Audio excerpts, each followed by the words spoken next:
The ruthless goal-scoring machine that is Atalanta. They're looking for another one. Malinowski! And for the third time this season, Atalanta scores 7.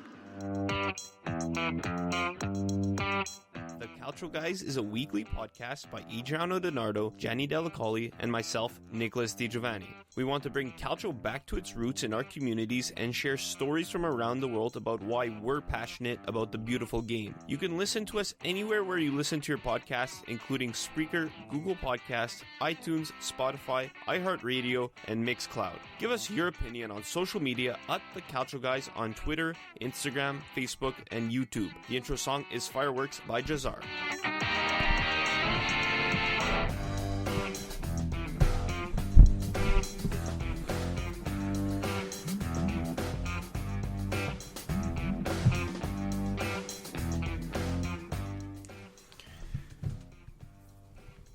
A quiet week in the city. Regardless, we're here, the Calcio Guys, Adriano Donardo. I'm Nicholas Di Giovanni. We're going to have Alex Donno on later to talk some Inter, a big-time Inter fan from Florida. So I'm excited about that one. And we'll talk about their season, currently in third place right now. Lazio in first place for the first time since 1999. And so, Adriano, how are you doing? Good. I mean, it's lack of games, lack of excitement, I guess you can say, since there's so little to talk about this week and these past couple of weeks. But nevertheless, always in good spirits. Obviously, the big story this week is the postponement of, it was 6 games this week, plus there's going to be Coppa Italia tomorrow. We're not going to get into the whole, speculation of what the Serie A should have done. It's not our business, and it's part of a situation, it's part of a problem that's far worse globally. So obviously, here at the Calcio Guys, thoughts and prayers are not only to the victims and the families of those in Italy, but those worldwide. I think the numbers are officially 79 people have passed away in Italy because of the coronavirus, and over 3,000 worldwide. So it's a sad situation. There's not much to say. It's a sad situation. It's out of a lot of people's control, and we could just hope that the situation kind of resolves itself soon, and people it's gonna be a while before, again, we're not the experts, it's gonna be a while before there's solutions found to mitigate the spread of the virus. But there was Calcio this weekend, and not too many games, 4 games, plus the Champions League last week. So Lazio, they win 2-0 against Bologna, a game where, if this was played 3 years ago, it would have finished 2-2 because there was an offside for Bologna that was called back and a handball. But Lazio has to be jumping right now in first place. Listen, I mean, I think Lazio, it was a tough test against Bologna. I think, as you said, 2 cancelled out goals due to the VAR and checking back. Bologna, Mihalovic couldn't believe it. Obviously, he got a really warm welcome back playing against his former club, and he's a club legend with Lazio. So it was really nice to see that. Unfortunately, his men couldn't get it done because this was a chance for a team like Bologna to shock the Serie A and shock Lazio, that currently are on a 21 game unbeaten streak, now the most in Europe after Liverpool lost last week or whatever. So I think yes, Lazio fans jumping for joy, but at the same time, I think from now until the end of the season, it's really about managing their expectations, managing their objectives, and just playing the games one game at a time. And I think with that type of mentality and the role that they've been going on right now, I think their name in wrapped around the Scudetto, I think would make a lot of sense for a lot of people. So it's exciting times for Lazio fans for sure. After all the postponed games this weekend, you know what, I kind of have them as my Scudetto favorite from this point. I called Inter at the beginning of the season. I'm not going to change it, mainly because of pride.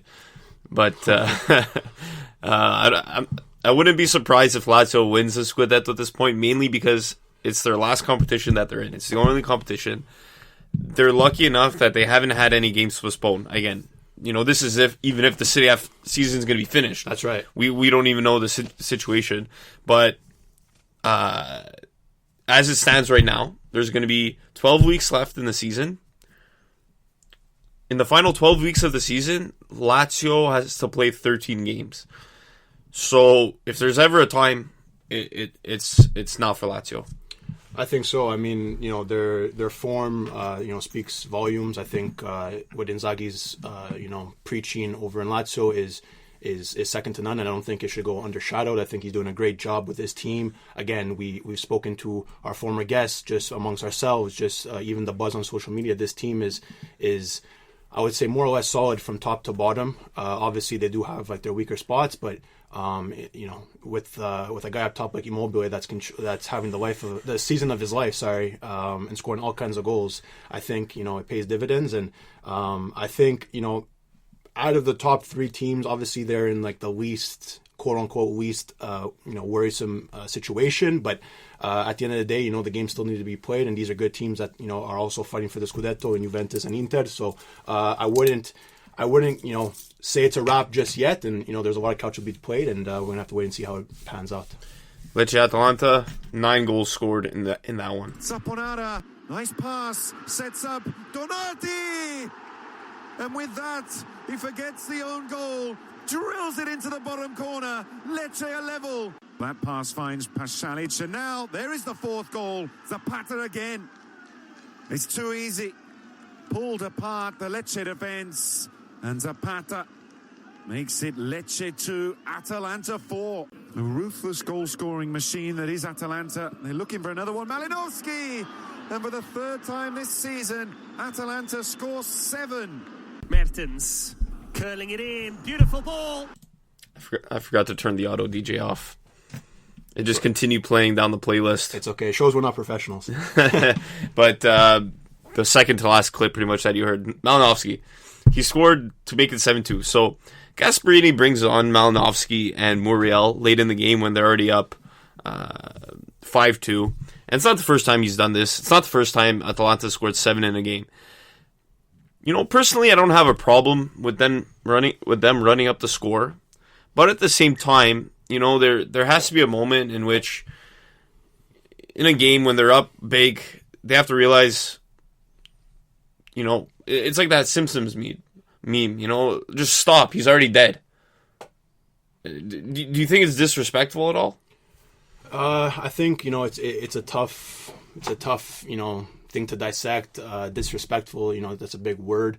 Running up the score is it is what it is. Call it as you want. I just think that it is what it is. It's a tough situation because if you're on the opposite side of it, you don't want the team to run up the score, and I think there should be a consensus or just a general understanding of like, hey, listen, like we're up big, play it out, let's not run up the score just to show some respect. But I think Gasperini, no matter who he's facing, in what competition, he's going to play his style and case closed. Which I don't mind that. It just there has to be a bit of respect. I just think he doesn't care what competition, as I said, what competition and who he's facing. He faced Valencia in the Champions League, and they could have scored all kinds more. That's one where you're allowed running up the score. Exactly, but at the same time, they run they have a certain style of play, and I think that's what they live by. So I think if they're going to go up with that, if they're going to go down with that, they're going to go with that style. So listen, I know one of close guys to me, Steve from Milan Weekly Podcast, didn't like when Gasperini was dancing on the sidelines, like when they won against Milan 5-0. But listen, this team is on another level right now. I think they have scored 7+ or 5+ goals in 3 games this year? 7 in 3 games, 5 goals. 5 goals plus in obviously more than 3 games. I don't remember maybe 5. Yeah, I don't remember the exact. It's stats. a record. Exactly. Last thing to do was Milan in 58, 59. I think 59 exactly. And this team has 70 goals so far this season. So listen, it's no surprise that they're doing this for people to get a bit upset. I don't know. It's tough to say that oh, we're playing against Atalanta. If they're gonna run up the score, we're gonna be upset. I mean, it's hard. I know it's a hard pill to swallow, but at the same time, you go play the game, and these things happen. Milan, I wanted to ask you. They haven't played. They haven't played, but it's the off-field shenanigans that's kind of taking over the news right now. Yeah, I don't know too much about this situation, so I need you to explain it to me like I'm 5. But what's happening between Maldini, Boban, and Gazidis? I mean, I don't know. From one day, this is amazing. In the Serie A or just Milan in general, they don't play and they have more news in the tabloids than they do when they actually play the game. So to me, it's pure amazement. But from what I was seeing through social media and just keeping somewhat in touch, with the club that I support. Boban had made some sort of comments, some sort of remarks, a bit out of line. I think toward targeting Gazidis or what's been going on with this club, and apparently he didn't have some sort of permission to go out into the media and talk the way he did. And some people are going to say he was right for doing it, voicing his opinion. Some people are going to say not. I think Gazidis didn't obviously take that too well, and I don't think the club or Elliot took that too well. So there's been much talks, heavily talks about Boban and probably Maldini getting the boot, and Gazidis probably gonna bring in this Ragnick guy from I think he was from Leipzig. So I don't know. I think it's tough because there's a part of me where you should be doing what you're supposed to be doing in line with what the club wants, but at the same time, I don't see a problem with voicing your opinion. Gazidis, what I don't like is that he's kind of running this like Arsenal, which many people said, and I don't know who it was. I forget his name now. AJ from the journalism program department at Concordia. All the way back from CJO days. Now we're doing the podcast. He reminded me that, listen, you have Gazidis on board. He's going to change Milan into Arsenal, and he was 100% correct. Yeah. And I got to give him kudos because... And that was like in October, probably. Early stages of Gazidis coming in. I'm like, listen, I don't follow the Prem like he does. Obviously, if Arsenal was his favorite team, or is his favorite team. He's an Arsenal fan. Big Arsenal fan, so he knew a bit more than I did, and he's very much spot on. And I think a lot of Milan fans are seeing this, transpire and not liking it because we shouldn't be kind of going the Arsenal route. I think Milan's bigger than that and better than that. So there's a lot of speculations. Will Ragnick come in? I don't know. I can't sit here and say Tuesday night doing this podcast that I know what Ragnick has done, what he can bring. I don't know too much about him. I know he was at Leipzig, did good things over there, but I think it's a waiting game with this Milan situation, and I hope things can get panned out for the better and everybody be on board. And I don't know, maybe the Gazidis out rumors might have to come true. I don't know. Hello, Maldini, great player on the pitch, not as great as an executive. That a la Wayne Gretzky. Yeah, a lot of players. The two don't necessarily go hand in hand. Yeah. But Cagliari was one of the teams that played this weekend, and this was what happened. Joao Pedro sets off. He's well found. Joao Pedro, that's wonderful. Outstanding from the Brazilian. Kollarov's ball in. Is there an instant response? There is. Nikola Kalinic with his first Roma goal. Mkhitaryan again. Still Henrik Mkhitaryan. Kalinic has his second. And Roma have turned things around. Yet another assist for Mkhitaryan. So Nikola Kalinic scores 2 goals, and Rolando Moran is fired from Cagliari. Kalinic's first 2 goals of the season, and it cost the man his job. Incredible. But this was something you could see coming for a while, and it's crazy because we were praising Cagliari so much earlier in the season. They lost 2 games up until December 8th, match day 15. They had lost 2 games all season, and those were the first 2 games of the year. And since then, they've lost 7 games and drawn 3, and one of those games was postponed. They last won in the Serie A back on December 2nd. They're at that point, their last win, they were in 4th place. They were in a Champions League spot, and they've dropped down to 11th. And they're bringing in Walter Zenga, and if you look at the table, they they still have the potential to battle for Europe. But you know what? I think right now that can't be their aspirations. It just has to be, keep your players happy. At least win a game. First of all, win a game, and then we could start talking again about European aspirations. I think momentum is a big thing in all sports, and I think if they can get this one win finally under their belt after all this time, I think it could hopefully bring some better results in the future. Obviously, we got the news today of Maran getting the boot, bringing in Zenga. Personally, I still think that wasn't maybe the best move. I know they've been on this big slump, and I know all these things have been going wrong with the club, but I don't know. I think, yes, they were up in third, fourth place in a Champions League spot, but at the same time, realistically, this club has to sit back and look and say that's a huge step forward. And I think they got back down to ground now, being in 11th place, and I think if they can finish in the top half of the table, I think still for a team like Cagliari, it's an achievement. So that's where I'm not in a big agreement with what went down in Cagliari, but nevertheless, this game was an interesting game. They went up early, before the 30th minute, I believe, by João Pedro, an incredible goal.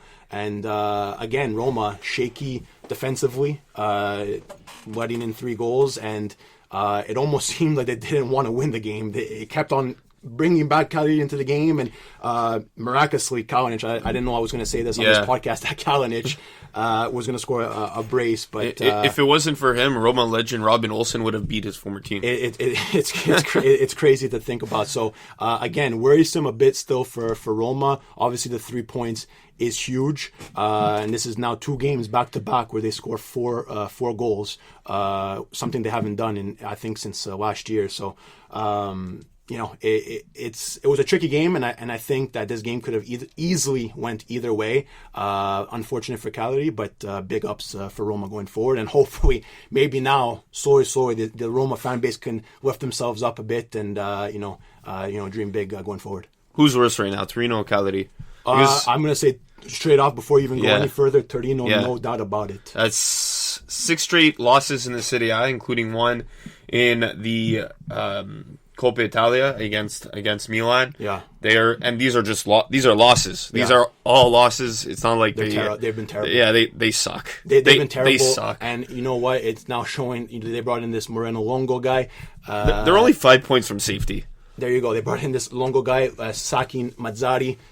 Listen, it wasn't maybe Mazzari's fault that they were in the situation that they're in. This guy can't buy a win either. Oh, the players have no heart. I watched some of their games, or at least the highlights. They're just terrible. And it's sad because they do have some good players. Obviously, I'm still a fan of Belotti. I like Izzo in the back. Jahzzar can bring a spark. Berenguer. So these guys are not bad players. It's just they're in a major funk. Like you said, haven't won in God knows how long, and I think no doubt about it, Torino is the worst team between those two teams. But I'm scared that Cagliari is going to follow that path just the way they're going. Hopefully not. But again, with these two teams, it's definitely going to be a winning game. Andrea Belotti, probably the worst time to have a season like this, not only for him, but for his entire team. And, he's the leader. He's supposed to be the guy picking them up, coming, ahead of the Euros. Obviously, they couldn't pick up a win against Napoli. Yeah. Obviously, I think, at this point, Belotti, he definitely lost his starting role 100% in the national team. Has he lost a role in the team, too? That has yet to be seen. If they continue like this and they have to fight for relegation and he doesn't score, I wouldn't even be surprised if he doesn't make the national team. But I want to end that conversation there, because the national team, they had the UEFA Nations League draw today, so they're going to be in a group with Netherlands, Bosnia, and Poland. Poland, they were in their Nations League group, 2 years ago in 2018. Bosnia was in their Euro qualifying group, and then they get the Netherlands. They expanded the tournament this year. It's going to be 4 teams in a group, so for the September, October, and November international breaks, you play 2 games each instead of what Italy did was September 2018, the break then, they played 2 games in the Nations League. And then the next one, they played 1 Nations League game and 1 friendly. And the next one, they played a friendly and a Nations League game. So it just completely eliminates friendlies, which I'm a fan of. And, we know there is some stakes. There's a trophy. Anytime there's a trophy, it's going to be exciting. But, it is a tough group for Italy, and the Netherlands is a good team, and you can't take them lightly. But, this is just something that's going to wait after the Euros. It's not top priority. It'll be interesting to see how everything plays out. It would be, and I think obviously anytime the Azzurri play, if it was friendlies from back in the day or now these Nation League games, I think us Italians get up and support the team. So it's going to be exciting. Obviously, it's going to be interesting to see how this all plays out after the Euros, if the Euros happen. With all this coronavirus stuff, it's going to be another tournament, and maybe a tournament where we can see a bit more of the younger faces that weren't called up maybe to the Euro squad, and get them some more game time where it's like meaningful game time with the national team side. So I think it's exciting, and I think they definitely shouldn't take this this tournament or whatever you want to call it lightly, and these teams lightly, because I think. Like you said, there's a trophy at the end of it, and I think every nation would like to have their hands around it. Okay, so I know there wasn't a lot of Serie A this weekend, but we do our yellow card, red card every week. We do our MVP every week.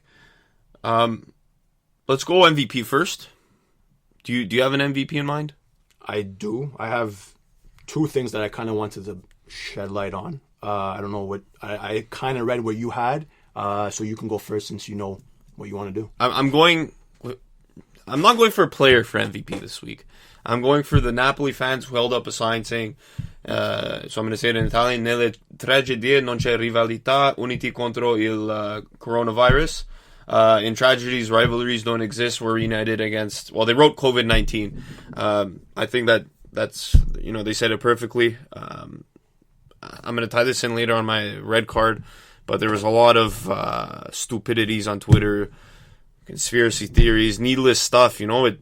It's a deadly virus that's going around, and I think a lot of people's priority has to be this. And who cares what team you like, and that these matches are getting canceled, and these Napoli fans understood it perfectly. So I'm gonna give my MVP to them.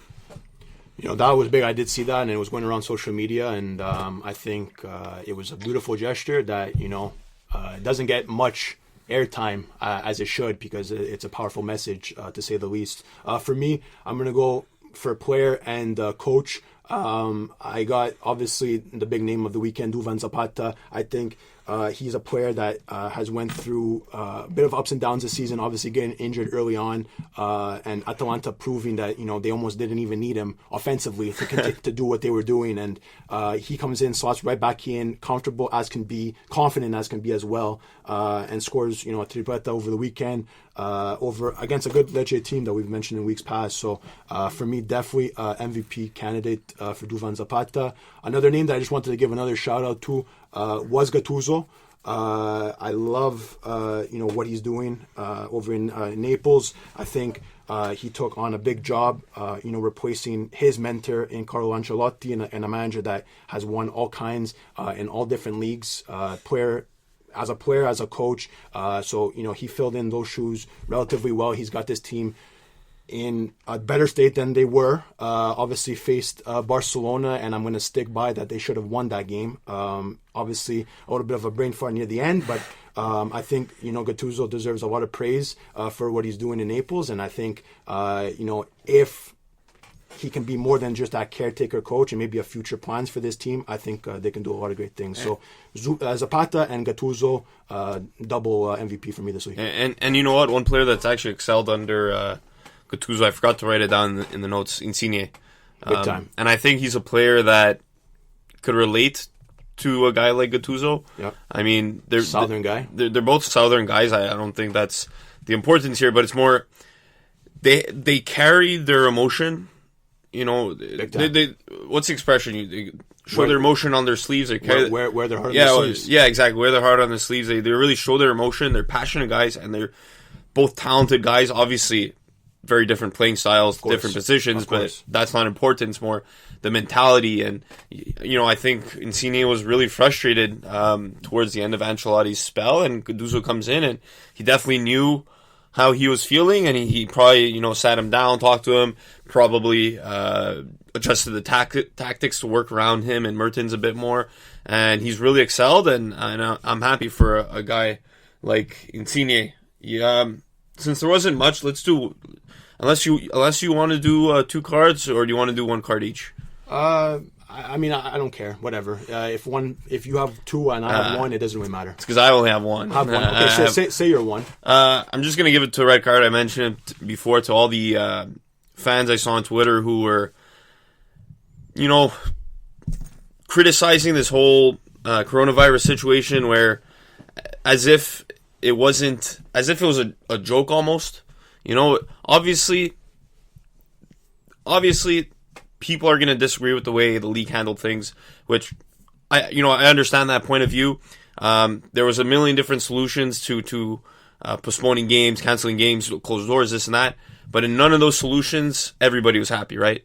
No matter what decision they would have made, people are going to be upset. But for me, the problem is right now, there's people. Unfortunately, there's people dying out there, and we shouldn't even care about canceled games. It just makes these people sound like they're privileged and they're spoiled. Especially to the Inter chairman Steven Zhang, who called the league clowns. That's just sad. It's unacceptable.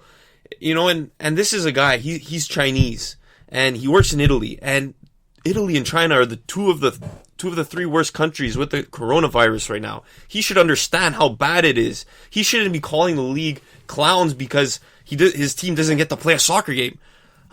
Personally, I wouldn't even care if the rest of the season was canceled if it meant saving one person's life.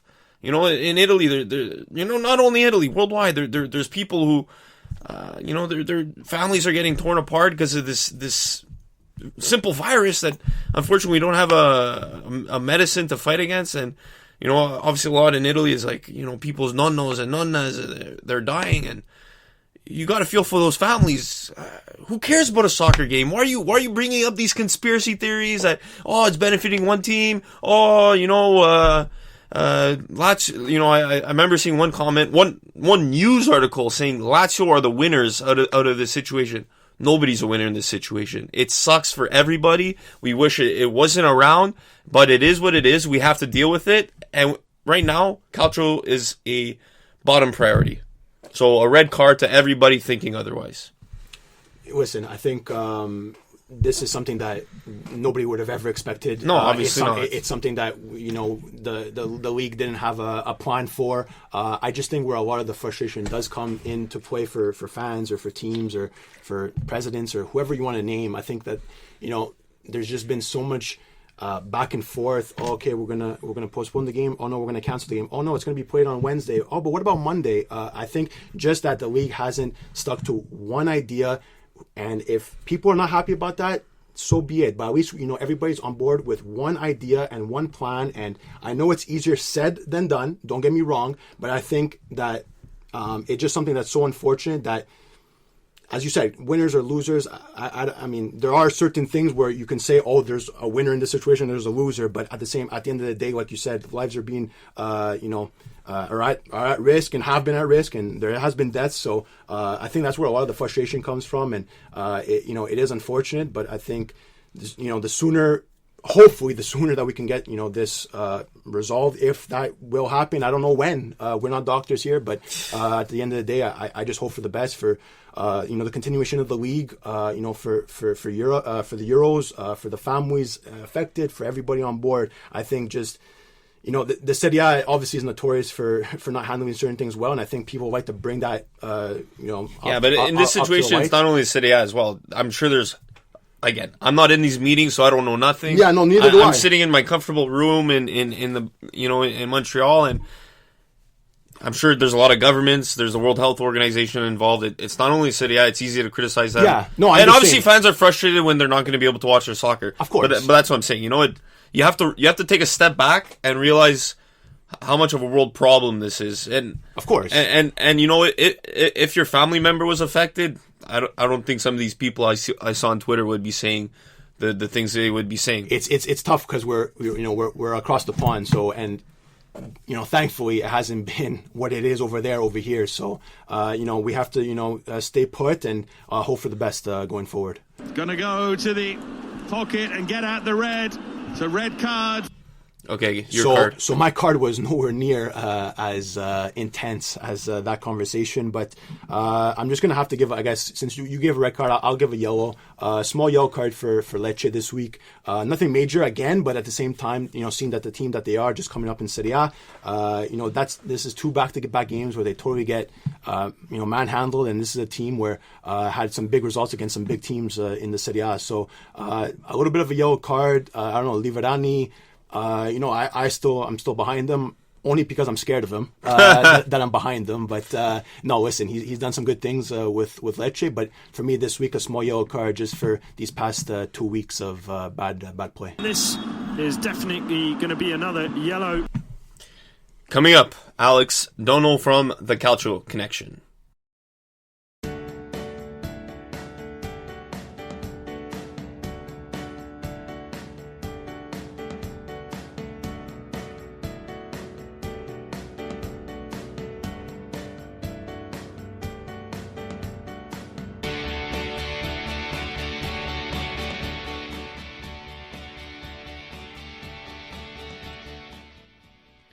Welcome back to the Calcio, guys. That was the intro to Circles by Jahzzar, and joining us now all the way from Florida is Alex Donno from the Calcio Connection. How's it going, Alex? Aside from being a frustrated Serie A fan these last couple of weeks, everything's awesome. Beautiful. And so, what we do with most of our guests, Alex. So you're an Inter fan, and we just want to ask you, how did you become an Inter fan, and what's your story as a Calcio fan? Well, I'm a legacy. My father was born and raised in Milano and some of the surrounding areas, so he grew up an Inter fan, even though he grew up in a house where his older brother was a Milan fan. So it was kind of a house divided. I'm sure that was fun for him growing up. So I always kind of had that in the back of my brain. He raised me as an Interista. I think I really started appreciating the club, in the early 90s when I was 7-8 years old is when I started paying attention, kind of at the tail end of the Lothar Matthäus days. And, eventually I got really energized when they, brought in the Brazilian Ronaldo in the later parts of the 90s. And so for me, it was kind of in my blood. I do get the question a lot because down here in Florida especially, there are a lot of international football fans, but very few Serie A fans. Like a lot of my friends are, fans of various Premier League clubs. I know some Liverpool fans, a lot of Manchester United fans, a couple of, Man City fans. They have their whole mess going on now. I know a lot of Barcelona and Real Madrid fans. So people often ask me the question you guys asked me about how I became an Interista. It wasn't really an independent decision on my part. It was sort of forced on me. But listen, I'll take it. Live and die with the club. I've had some good times and a lot of bad times, and here we are. That's a beautiful story, Alex. And obviously, like you said when we introduced you on, besides these past couple of weeks, everything is great. I just wanted to kind of bring that up and ask you about how this whole postponement of games and canceling of games, and there's not going to be any sporting events for the whole month, and how is all this affecting Inter's season? Is it affecting them in a big way in your knowledge, or is there another thing where safety comes first and Calcio comes second? Well, certainly, in the grand scheme of things, safety comes first. It doesn't really seem to me like that's what's motivating the league's decisions. It seems to me like they are motivated more financially on not wanting to have stadiums empty, and it's a pity. With that said, they are being very reactionary. I just think that they could have nipped a lot of this in the bud if they had come out with a more coherent plan before the crap really started to hit the fan, right? Because it's really unfortunate. It's really sad. And I know some people are going to listen to this, the day that it comes out. Some people might listen to this, a few days after it comes out. And every morning when I check the news over in Italy, there's more cases of corona, not fewer cases than corona. So this is only getting worse. A lot of clubs have had one game canceled. A couple of clubs, including Inter, have already had 2 games. Well, not canceled, but postponed. And what really makes it tough, guys, from an Inter perspective is, they've already had 2 matches postponed as we record this. I hope it doesn't become more than that for Inter and a number of other teams, but it's really backloaded the schedule. And it's a little bit unclear as to, when the Juve-Inter match is going to be played. It might be played later this month. They had originally talked about May. It's incredibly unclear when Inter-Sampdoria is going to be played because that match was postponed a couple of weeks ago, and the league doesn't even really seem to be discussing when they're going to play that one. So the situation that Inter is in, I think it's kind of a dire situation because assuming they get the Serie A schedule back on track here in short order, they've got 2 games in hand or 2 games to make up, and this is a club that's currently, I don't know for how much longer, but they're currently involved in Coppa Italia. They're currently involved in Europa League, about to head into the round of 16. And, of course, they're involved in the Serie A. So there's going to be a lot of games between now and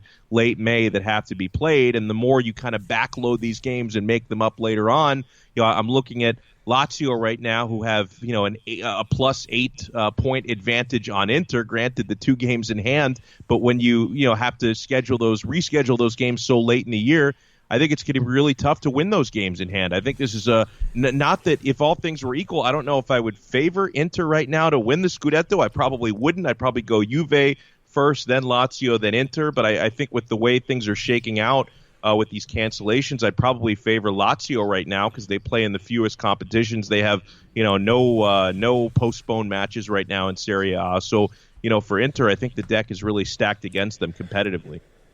So.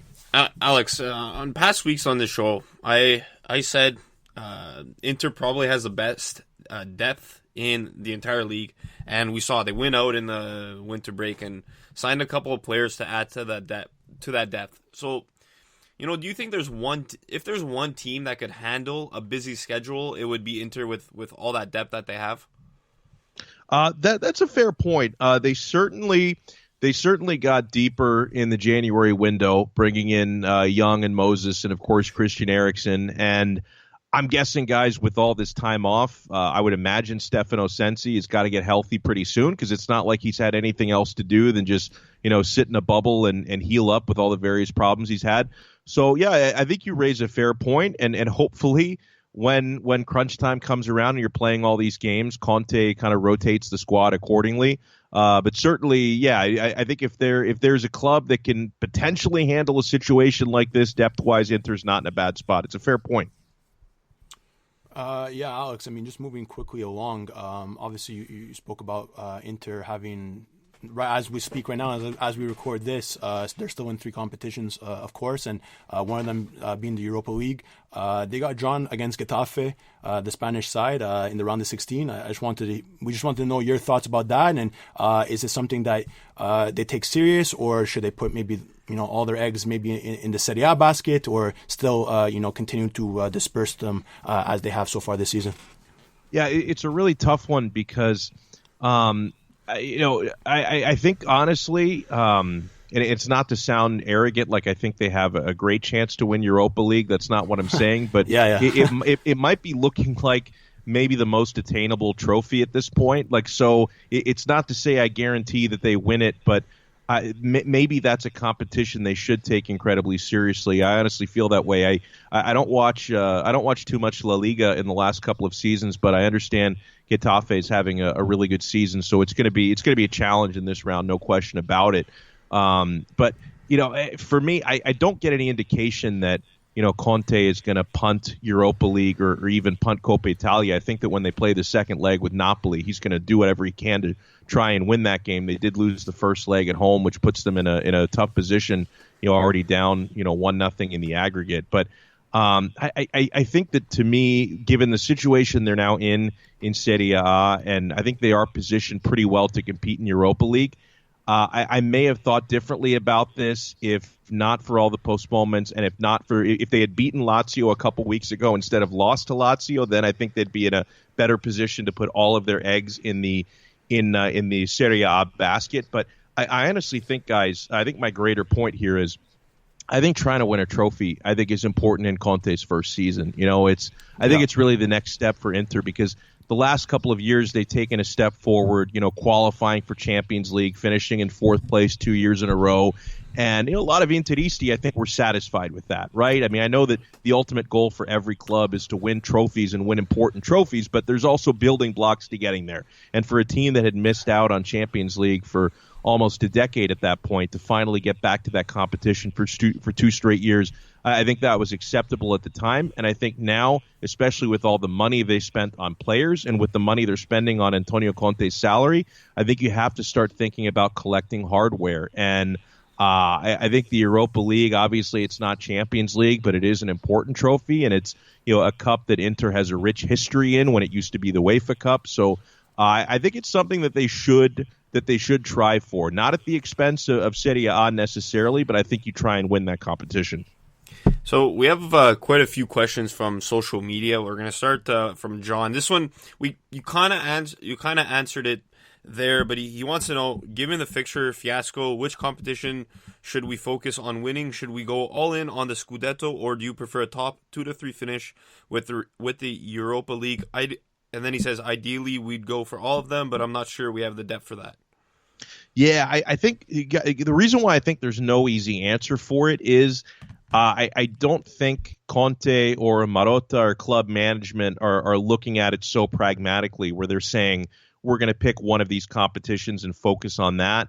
I think at this point, maybe until things get very dire in one competition, for example, if they lose the first leg to Getafe, or if they suffer another Serie A loss and things start to get a little bit worse, then maybe they'll decide we need to focus on the other competition that we have more chance of winning. I think right now they're close enough in both that they probably try and do whatever they can to win either. I mean, if you're asking me, I'd rather win a Scudetto than win Europa League if I have to choose one or the other. But I think between the two, it's tough, but I might give them a better chance to win Europa League because it's a clean slate entering the round of 16.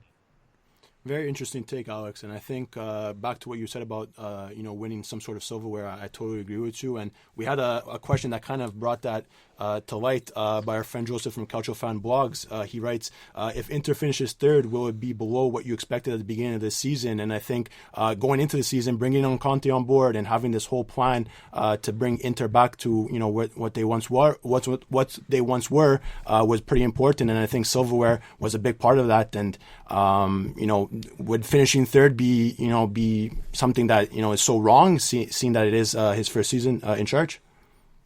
If you told me back in August that you could guarantee me a comfortable third place finish, qualify for Champions League, pretty easily compared to the last couple of years where it's come down literally to the last game, I think I would have accepted that and signed up for it. But things certainly changed, guys. I mean, before the season started, I really thought that the order would be Juventus, then Napoli, then Inter, and then, someone like Atalanta or Lazio or Roma fighting for the fourth place spot. So I went into the season expecting third place to be a pretty likely outcome. I didn't predict how horribly Napoli would start. I also didn't predict how unbelievably good Lazio would be this year. But I also didn't predict how strong Inter would be, going into the calendar year of 2020. I mean, they had an incredibly strong start to the year and made themselves Scudetto contenders. So I think if you had asked me before the season, I would have said I'd be okay for third place. But I think at this point, regardless of all the tough situations going on with the schedule, I still think I'd be a little bit disappointed by third place, especially with how strong Conte started, because with the first half of the season being so good, finishing third place would mean the second half of the season doesn't finish so well. And we have another question from another Inter fan. Let me just pull it up quickly. Adriano has it. From Inter Milan Edo on Instagram, what changes need to be made to the squad to make us top contenders in Europe again? Is it mismanagement or the quality of the players? I don't know. Personally, from my point of view, I think Inter is doing a good job. Maybe she's thinking of the wrong Milan team. I don't know about that. It's a quick I think the quality is good. I think that the core now needs some time to gel together, and they need a little bit of good luck with players staying healthy. You consider about the first month and a half of the season, what a great story Stefano Sensi was. I mean, he was, for a very brief period of time, he was looking like one of the best midfielders in Serie A. and then he hasn't been able to get out of his own way. He's been so injured since the Juve match back in mid-October. He's just struggled to find his fitness, struggled to find his health. So I think if they can get really a long stretch, let's say if they want to go to the next level in Champions League next year, if they can keep their bodies healthy, I think they could take a step forward. I will say that now that they've addressed the midfield in a big way, bringing in Eriksen, I think still the area where I'd like to achieve more consistency is at the wingbacks, right? Because I think certainly bringing in a guy like Ashley Young at his age, that's a temporary Band-Aid. It's not really a long-term fix. And also, there could be some questions coming up at striker, guys, because of course, Inter's out of Champions League this season. They're going to likely be back next year, and I'm not so sure if Lautaro Martinez is going to be back next season because it looks to me like he may be heading off to Barcelona. So I think whoever they replace him with is going to be very important moving forward. I think the squad is well on their way, as you mentioned, but I think maybe another bigger name to compete at wingback and a striker to replace Lautaro, I think it's going to be the key moving forward. And it would be pretty devastating to see that, because that Lautaro-Lukaku connection has been pretty strong this year, and it's been probably one of the best duos across Europe, especially in the Serie A. Just another quick question for you, Alex, from our friend Fabrizio from actually Genoa Club Canada. Obviously, with their two losses, the one against Lazio and the one against Napoli in the Coppa Italia, what do you make of them dropping those games and just the lack of drop of play from Inter in those two crucial matches? Yeah, I was more the competition not as important to me, but I was more disappointed against the performance against Napoli. I just thought that. Especially looking to bounce back, because I think that came right after the loss. That came actually right after the Milan derby. So I was hoping that they would follow that great second half performance with a bit of momentum into the Napoli game, and they were just completely just impotent in the final third. They were very indecisive.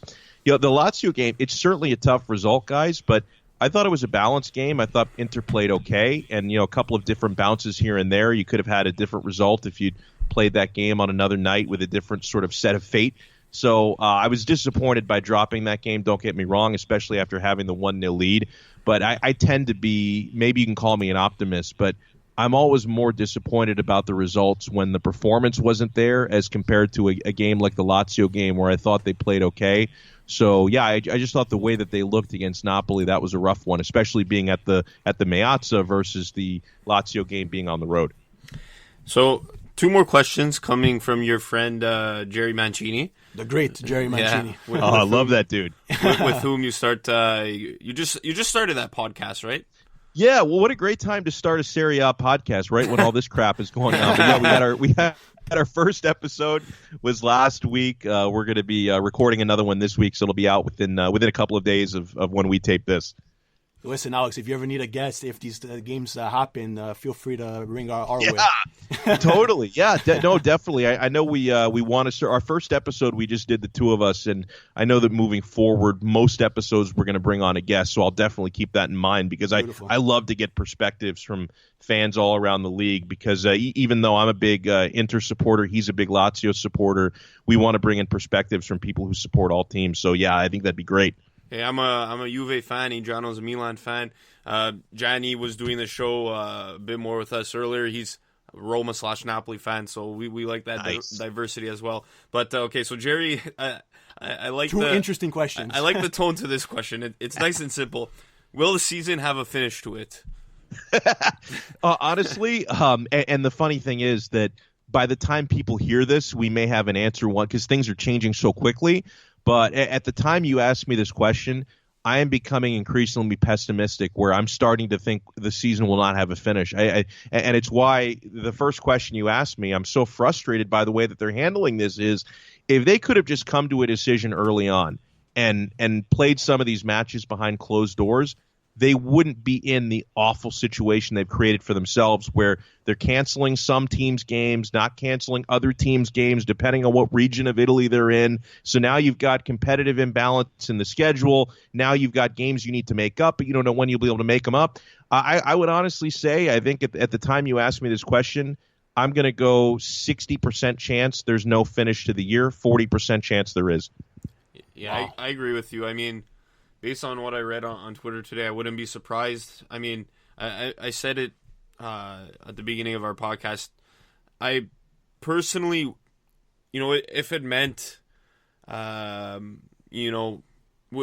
the situation right now with the whole coronavirus, I said, public safety first, and if canceling the season means making people safe from it, I personally wouldn't have a problem with it. But I guess it's just a wait and see time, and we really can't say much other than that, right? We're not experts. All in the same boat. We're not in the meetings. It's from a fan's point of view, it sucks, but from a human point of view, whatever's got to be done has to be done, right? Yeah, you're right, and I'm glad you said that because I don't want to make it seem like I'm just so bitter about getting all these games played. Because at the end of the day, you're absolutely right. Because every time there's an update on the cases in Italy and those affected and those who have sadly lost their lives, the number keeps getting higher, not lower, right? I mean, I know that in certain parts of the world, like I think in China now, where it started, the numbers are getting better. Like they're getting fewer cases now. Unfortunately, in Italy right now, it's still getting worse. And we don't know if this is just the tip of the iceberg or if this is near the end of it and it's going to start declining soon. But for right now, you're right. Public health and public safety should be number one. Let's hope it's closer to the end than just the beginning, Alex. But to bring a bit more of a lighter humor, hopefully, to the podcast, Jerry's other question, because you already answered, how Inter would deal with the month of May and all that. So to bring a bit of more humor, he asks here, and I'm going to be right off the bat. I'm with you with this whole pineapple business. But he asks, Alex, how do you not like pineapple on your pizza? And he asks us too how we feel about that. And so clearly, I think you're not a fan of pineapple on pizza, Alex. And these are things that I love, guys, but certain things can't be mixed. Like I love Nutella, but I wouldn't put Nutella on pizza, right? Actually, you know what? That's wrong because dessert pizzas with Nutella are great. If you have the tomato sauce and the cheese, no. Yeah, no. If it's a dessert pizza, yeah, absolutely. You could put it on focaccia. Yes, that's right. Yeah, yeah. So, yeah, but no. With the pineapple, I just maybe a big part of it is I'm kind of a pizza traditionalist, but the other part of it is like I just. The flavor profile, because pineapple is one of the sweeter fruits out there. I love my pineapple and I love my pizza. I don't need to eat them together. It's just things. I'll have the pineapple for dessert. How about that? I totally agree, and I bet you, Alex, if you try to eat pineapple and pizza in Naples, they'll probably kill you. Oh boy, right. That's true, guaranteed. So I mean, I think those things, like you said, definitely don't mix, and I'm personally not a fan. I know Nicholas probably isn't either. No, and you know what? There's a lot of here in North America, we like to put things on our pizza that just wouldn't fly in Italy. Yeah, big time. Right. Even just the way the pizzas are made, just. Well, you see it in the States, we see it here up in Canada, different. So it's kind of all in the same here in North America, I feel. I love how Jerry wrote that question. He starts the first half talking about pizza, and then he throws in, also, Alex, how do you feel about the amount of fixtures Inter will need to play in the month of May? You gotta love Jerry. Yeah, it's like I guess he maybe he gets paid per tweet, and he couldn't write two separate tweets. Like I don't know what the deal was, but that was a great combination. Yeah, you gotta love Jerry. I wanted to ask you, Alex. So you're in Miami, right? Yeah. And so Inter Miami, they played their first MLS game on the weekend against LAFC. David Beckham's Inter Miami. Yeah, David Beckham's. They lost 1-0. What's the what's the soccer culture like in Miami? I saw a couple of videos where it seems like it's more of a Latin fan base where they were chanting in Spanish for the fans of this team. Well, just what's that whole situation like, and do you think this team could do well? Yeah, I think they could do well because the ownership group that includes David Beckham, but he's got a couple of wealthy partners as well. They seem to be doing a good job when it comes to the sporting director hire that they made, the coach hire that they made with Diego Alonso, who has a pretty decent history in Latin America of coaching teams in Liga MX and a couple of other spots. I think they're making a lot of good decisions, and they're doing a good job marketing the team. I mean, you mentioned the Latin American thing, and you're 100% correct. But Miami has just a gigantic Latin American population. I mean, I'm a gringo down here, but I'm kind of in the minority. Like the Latin population here is massive, and I think they've been starved for a successful soccer club. I mean, they did have an MLS club in Miami over 20 years ago, and it was called the Miami Fusion, and it only lasted a few years and folded. But I think that was a different time and a different culture in this area. I also think that team wasn't marketed correctly, and I think the ownership group was kind of a disaster at the time. So I think if they do it the right way, you've got a really, really passionate group of individuals in this area who, because I see it, guys. I mean, I mentioned how, unfortunately there's not a whole lot of Serie A support down here, but there is massive support for European clubs, and people are very passionate about soccer in this area. So I think that the potential fans are there. I think it's just a matter of putting a winning product on the field. I mean, they lost their opening game, but that was against LAFC, who's incredibly strong. I don't think there's too much shame in losing a 1-0 decision on the road against arguably the best team in the league. I think they can hold their heads pretty high after that. So if they can put a winning product on the field, and if they can really continue to bring the passion to the area, I think it could be a big success down here. And as far as the way that the team is being received so far, it's been pretty overwhelming. There are a lot of folks, like one of my good friends has already kind of put himself in one of the ultras groups. Like, they have 3 official supporting clubs down here. And when you talk to the guys who are in these supporting clubs, you would think the franchise has been around for 25 years. I mean, even before they'd played a single game, these people act like they would die, for that club. People getting tattoos and stuff. It's unbelievable for a team that never played a game. So, and I know other people who aren't necessarily in supporting clubs yet, but they're kind of on the fence, and they're interested in watching and seeing what the MLS is all about. So I think as long as the team isn't a dud, like if they can have some measure of success and be a perennial playoff team and a team that can challenge for titles, I think they could be a great success as far as the fan base goes. People are starving for it.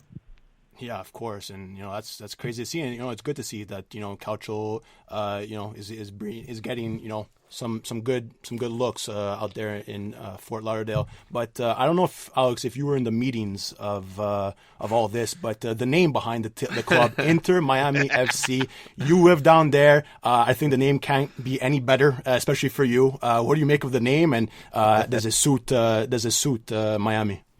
Yeah, I think it does. I understand why they chose it, because they wanted to really brag about how international the city of Miami is. For the club I support in Italy, it's Internazionale. For this club, it's Internacional.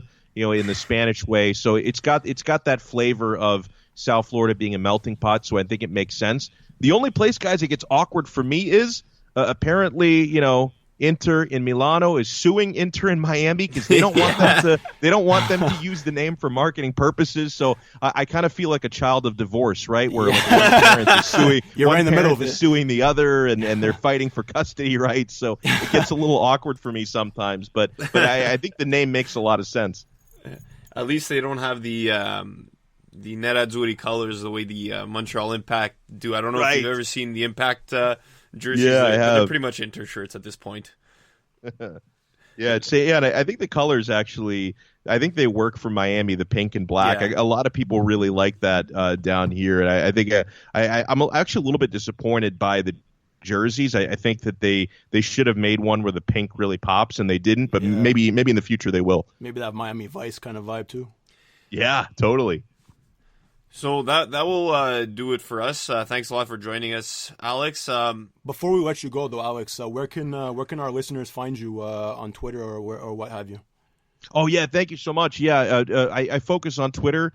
It's at Alex Donno, Donno is how you spell my last name. I also have an Instagram that I think is the same, but I mostly just post photos of my 2-year-old. That's kind of what I use the Instagram for. So on Twitter is more where I post my general thoughts and podcast links and all that. So follow me there. Beautiful. So we really do appreciate it. So where you can find us on social media, you can definitely find us at the Calcio Guys on Instagram, Twitter, and Facebook as well. Catch this amazing podcast with all our amazing guests on all your favorite podcasting platforms, Spotify, Spreaker, iTunes, Google Podcasts, all the good ones. And we'll catch you guys next week. Thanks for listening. Ciao.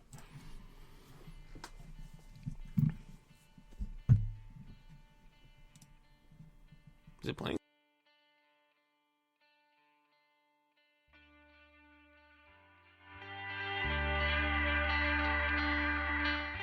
The Calcio Guys is a weekly podcast by Adriano Donardo, Gianni Della Colli, and myself, Nicholas Di Giovanni. We want to bring Calcio back to its roots in our communities and share stories from around the world about why we're passionate about the beautiful game. You can listen to us anywhere where you listen to your podcasts, including Spreaker, Google Podcasts, iTunes, Spotify, iHeart Radio, and Mixcloud. Give us your opinion on social media at The Calcio Guys on Twitter, Instagram, Facebook, and YouTube. The outro song is The Last Ones by Jahzzar.